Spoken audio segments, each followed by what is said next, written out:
तो देखिए आज का अपना जो टॉपिक है वह है वाष्प दाब में अपेक्षित अवनमन। इससे संबंधित या यूं कहें कि जो विलयन के अणुसंख्यक गुणधर्म होते हैं, विलयन के अणुसंख्यक जो गुणधर्म है वो आपको मैंने पिछली वाली जो अपनी क्लास थी उसमें आपको बताया था कि अणुसंख्यक गुणधर्म कौन कौन से थे। एक तो था वाष्प दाब में अपेक्षित अवनमन का, दूसरा था क्वथनांक में उन्नयन, तीसरा पॉइंट अपना था हिमांक में अवनमन और चौथा जो पॉइंट है वह था प्रासरण दाब। ये चार अपन ने इनके पॉइंट लिए थे कि इनके जो गुण हैं, ये जो मान है, ये विलयन की प्रकृति पर निर्भर नहीं करता है बल्कि उसकी मात्राओं पर निर्भर करता है, यानी जो विलय है उसकी मात्राओं पर निर्भर करता है। तो ये चार अपने मुख्यतः उसके अणुसंख्यक गुणधर्म जो पढ़े थे उसमें से एक एक करके यहाँ पर पढ़ना है कि प्रत्येक गुण किस प्रकार से विलय के मात्रा पर या उनके मोलों की संख्या पर निर्भर करता है, न कि विलयन की प्रकृति पर। ठीक है, विलय की मात्रा पर निर्भर करेगा, विलयन की प्रकृति पर निर्भर वो नहीं करेगा। उन्हीं को आप यहाँ पर हम लेकर चलते हैं। तो इसको वही अपने जो एग्जाम्पल हैं उस एग्जाम्पल्स के द्वारा इसको लेकर आगे बढ़ेंगे। कॉपी पेन लेकर साथ में बैठना, अपने साथ में जो डायग्राम मैं बना रहा हूँ समझा रहा हूँ उसको आप साथ में बनाते रहना। ये जो कंटेनर है, इस कंटेनर में शुद्ध जल ले रखा है।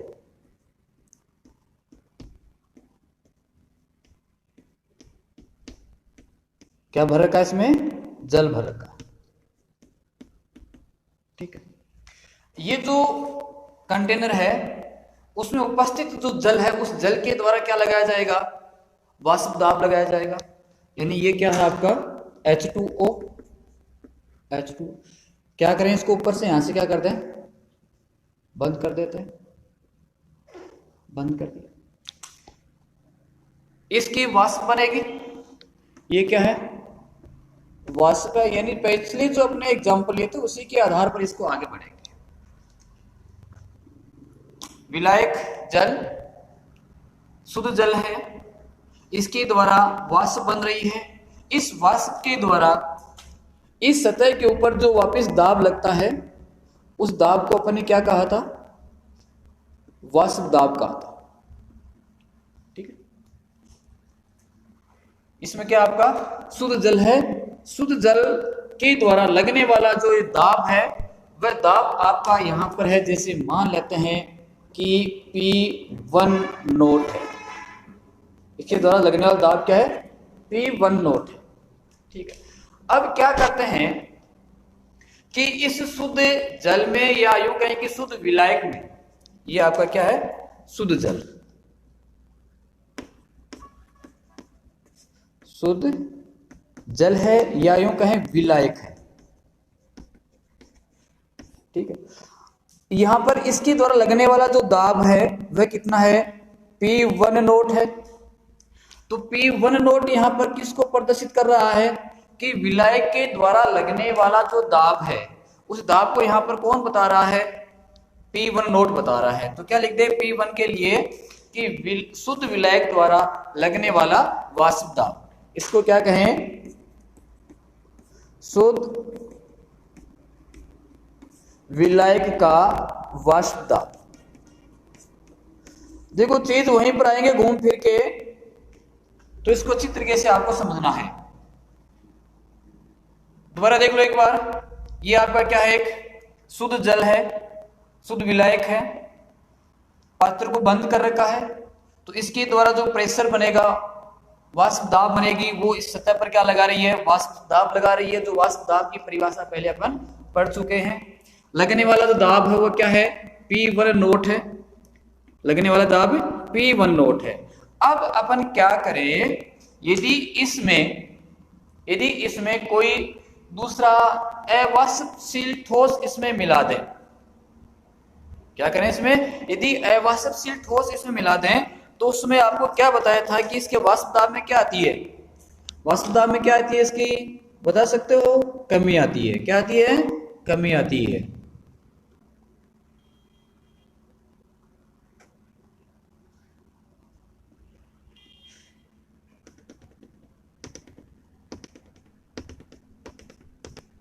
विलायक था, इसमें आपने क्या डाल दिया, मान लेते हैं ग्लूकोज डाल दिया या नमक NaCl डाल दिया। क्या डाल दिया इसमें, NaCl ले लेते हैं या ग्लूकोज ले सकते हो, कोई भी एक जो ठोस अवाष्पशील विलेय है, उस अवाष्पशील विलेय को इस शुद्ध विलायक के अंदर आपको डालना है।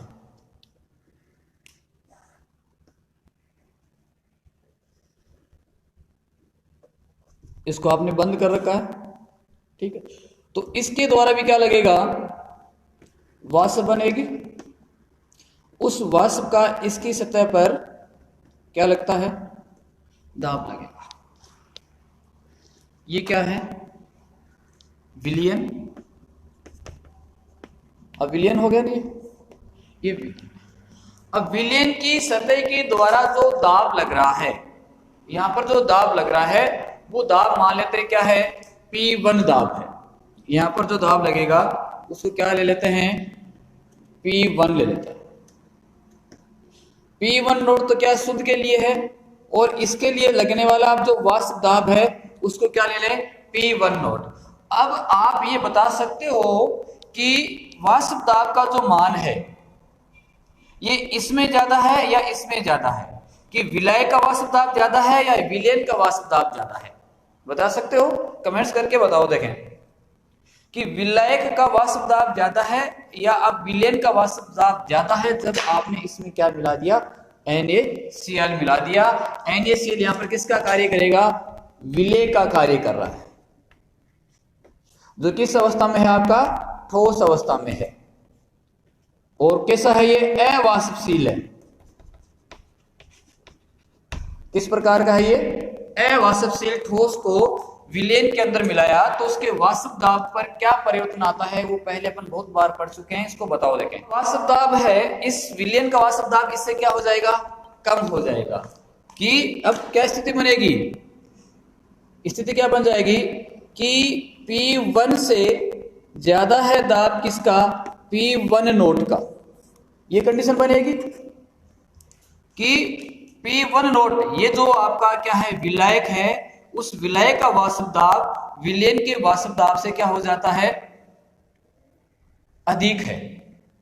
विलायक का वाष्प दाब विलयन के वाष्प दाब से अधिक है।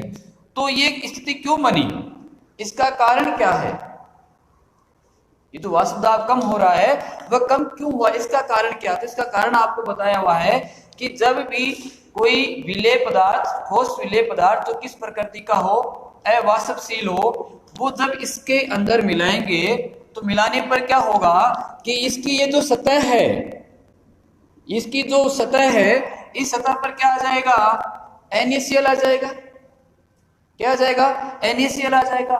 NaCl आने के कारण पहले पूरी सतह से, इसमें देखो पूरी जो सतह थी, पूरी सतह से जल क्या हो रहा था, वाष्पित हो रहा था, पूरी सतह से वाष्पित हो रहा था। अब जो सतह है उसकी कुछ जगह किसने घेर ली है, इसकी सतह की कुछ जगह किसने घेर ली है, NaCl ने घेर ली। NaCl ने घेरी, इसका मतलब कि जो विलयन जो वाष्पित हो रहा था, उसके वाष्पित होने का जो पृष्ठ का मान है वह क्या हो गया, कम हो गया। उसके पृष्ठ का मान कम हो गया तो वाष्पन की दर में क्या आ जाएगी, यहां पर कमी आ जाएगी। समझ में आई बात। और ये जो कमी होती है, ये जो कमी होती है वह कमी किस रूप में जानी जाती है, अवनमन के रूप में जानी जाती है। अवनमन का मतलब ही क्या होता है, कम होना। अवनमन का मतलब ही क्या है, कम होना। तो इस प्रकार से विलयन के वाष्प दाब में क्या आ रही है, यहां पर कमी आ रही है। ठीक है, तो यहां पर देखो ये आपका क्या है, P1 क्या कहा मैंने, शुद्ध विलायक का वाष्प दाब का है। जो P1 है, यहां पर जो P1 है वह P1 क्या हो गया, विलयन का वाष्प दाब हो गया। ये क्या है, विलयन का वाष्प दाब। अब देखो ये जो जल था, इस जल के प्रारंभिक जो मोल प्रभाव ले लेते हैं, x1 ले लेते हैं, Na आप ले रहे हो तो ये क्या आपका x2 है। अब x2 की मात्रा जैसे जैसे इसमें बढ़ाएंगे, x2 की मात्रा जैसे जैसे इसमें बढ़ाएंगे तो बढ़ाने पर क्या होगा, वाष्प दाब में कमी आती है। तो हम यहाँ पर एक चीज ये कह सकते हैं कि जो वाष्प दाब है, जो वाष्प दाब है, वाष्प दाब क्या कहा आपने यहाँ पर, विलयन का वाष्प दाब कौन सा है, विलयन का वाष्प दाब P1 है। विलयन का वाष्प दाब क्या है, P1 है। वो P1 किसके समानुपाती हो रहा है, यहाँ पर किसके समानुपाती होगा, वो X के समानुपाती होगा। किसके समानुपाती होगा, X के समानुपाती होगा। यानी इसके जो मोल प्रभाज हैं, इस मोल प्रभाज के समानुपाती होता है। इसका जो मान है किसके समानुपाती होगा, X के समानुपाती। X यहां पर क्या है, जो विलय और विलायक आपने ले रखा है उसके मोल प्रभाज है, यानी X1 वाष्प दाब, इसके जो मोल प्रभाज हैं उसके समानुपाती। ठीक है, तो यहां पर और डिनोट कर देता हूं मैं, क्या आया, P1 समानुपाती क्या है, X1। तो X1 क्या है यहां पर, X1 जो आपने विलायक लिया है, विलायक के मोल अंश है। X1 क्या है, विलायक के मोल अंश, विलायक के मोल अंश। दूसरा है X2 किसके हैं, विलय के मोल अंश, विलय के मोल अंश। तो यहां पर जो विलयन का वाष्प दाब विलायक के मोल प्रभाज के समानुपाती होता है, या यहां पर समानुपाती चिन्ह को मैं हटाऊं तो क्या लिख दूं यहां पर कि P1 equal to P1 naught X1, P1 naught X1। P1 naught X1 क्या बताया हुआ है आपको, कि शुद्ध विलायक का वाष्प दाब यहां पर क्या है, वो चीज आपको बताया। ठीक है, अब इसको थोड़ा सा और सरल कर देते हैं कि दोनों तरफ मैं क्या जोड़ देता हूं, P1 नोट जोड़ देता हूं। ये जो आपकी समीकरण है इसमें दोनों तरफ क्या जोड़ दूं, P1 नोट जोड़ दूं। फिर देखो इसको आगे सरल करते हैं, तो P1 naught minus P1 equal to P1 naught minus P1 naught X1। यहां पर क्या लिखोगे कि दोनों ओर क्या जोड़ा आपने, P1 नोट जोड़ दिया। P1 नोट जोड़ने पर, ये जोड़ने पर क्या हुआ कि इसमें कोई किसी प्रकार का परिवर्तन नहीं हुआ है। ठीक है, तो अब यहां पर ये वाला जो मान है, ये वाला जो मान है P1 naught minus P1, P1 naught minus P1 है, इसको मैं क्या लिख दूं, डेल्टा P लिख दूं कि विलायक और विलयन। ये आपका विलयन का वाष्प दाब था तो मान ज्यादा है, उसमें ये विलयन का वाष्प दाब है तो ये किसके मान के बराबर, दोनों का अंतर क्या आएगा, डेल्टा P लिख सकते हैं। यहां पर इसका वाष्प दाब P1 नोट है और इसका P1 है, तो दोनों का जो अंतर है, दोनों के अंतर को क्या लिख दूं मैं, डेल्टा P लिख दूं। दोनों का ये अंतर आ गया। अब यहां पर देखो, यहां पर क्या हो रहा है, इसमें आपने क्या कर लिया कि P1 नोट को बाहर ले लिया, P1 नोट को बाहर लिया, तो यहां पर क्या बच गया, 1 माइनस X1 बच गया, 1 माइनस X1 बच गया।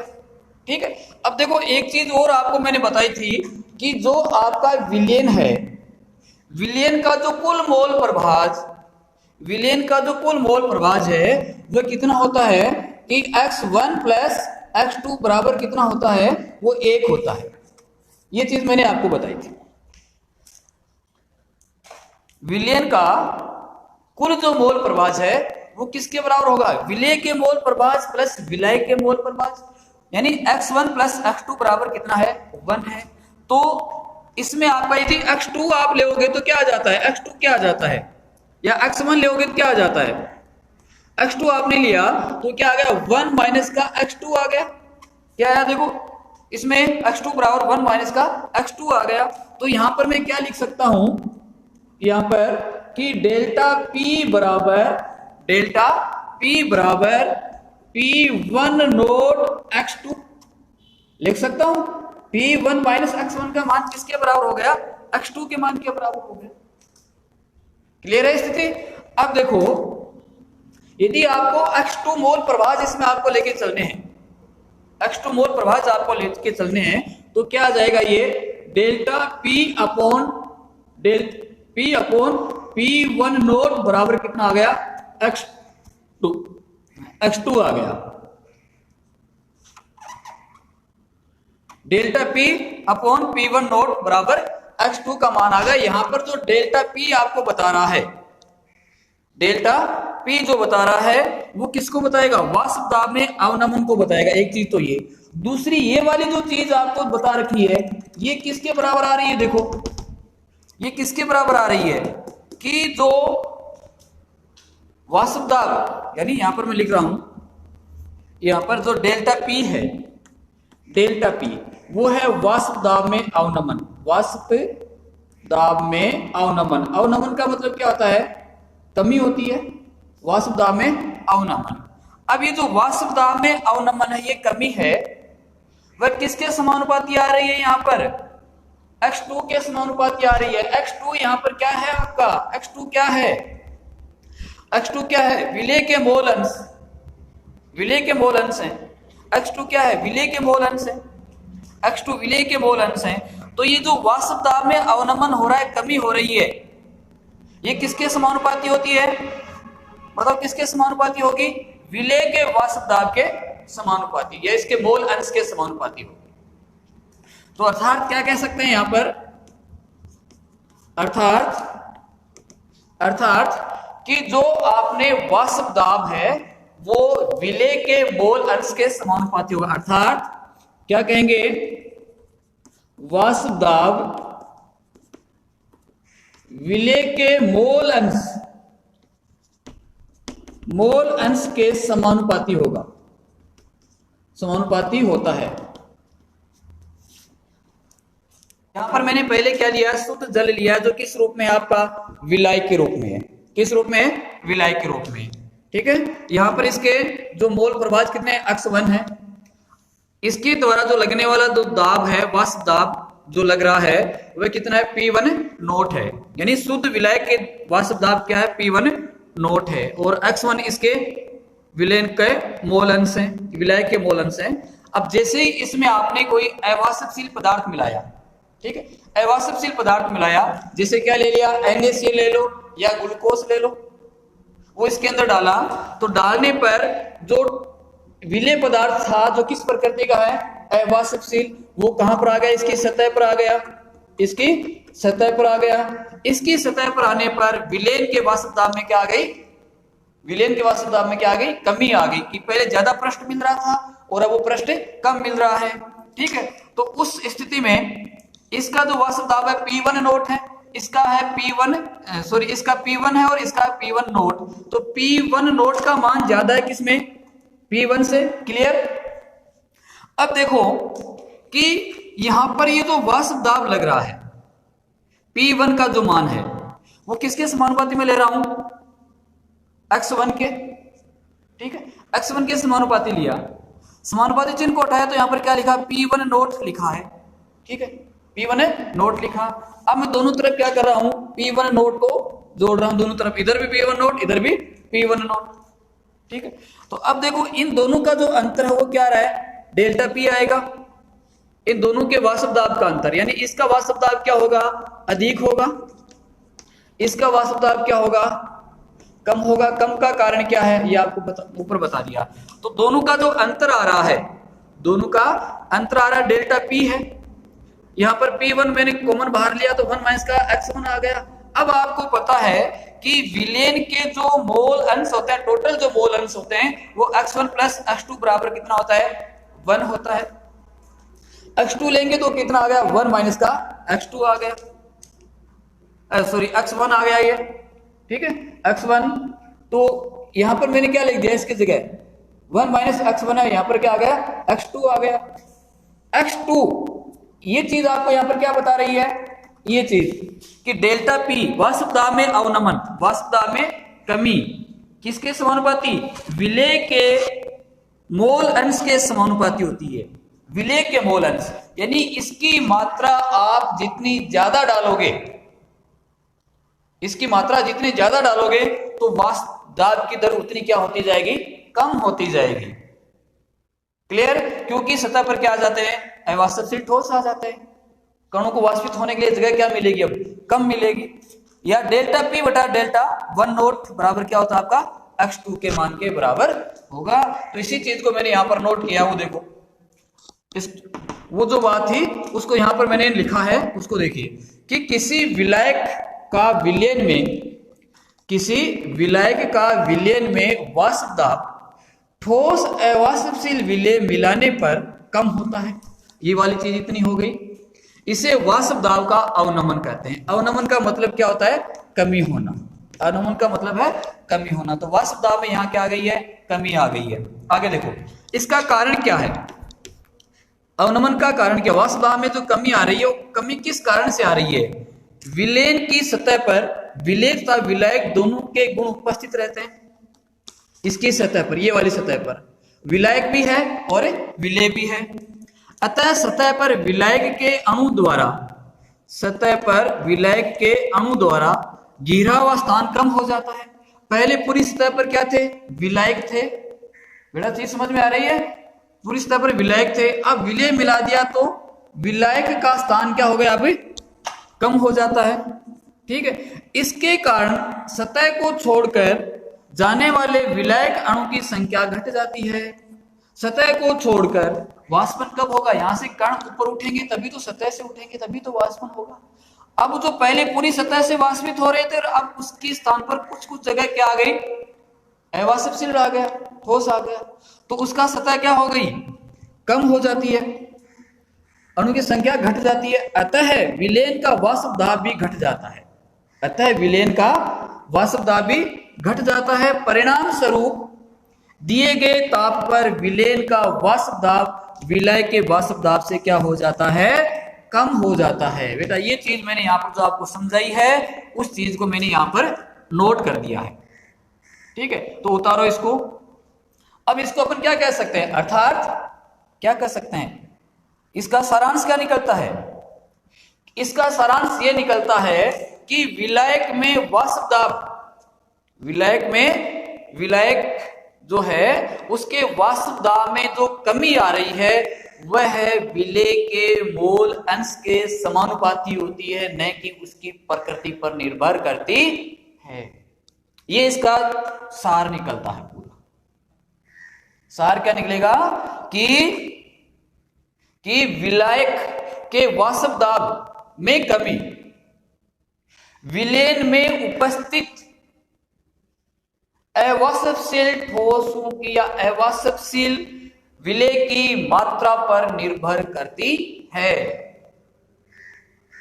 नहीं कि उसकी प्रकृति पर। चलो नोट करो इतनी चीजें, फिर आगे बढ़ते हैं। ये था वाष्प दाब में आपेक्षिक अवनमन किस प्रकार से होता है। पहला जो अणुसंख्यक गुणधर्म है उसको हमने यहां पर प्रूव कर दिया कि जो वाष्प दाब का मान है वो विलेय पदार्थ की मात्रा पर निर्भर करता है, उसकी प्रकृति पर निर्भर नहीं करता है।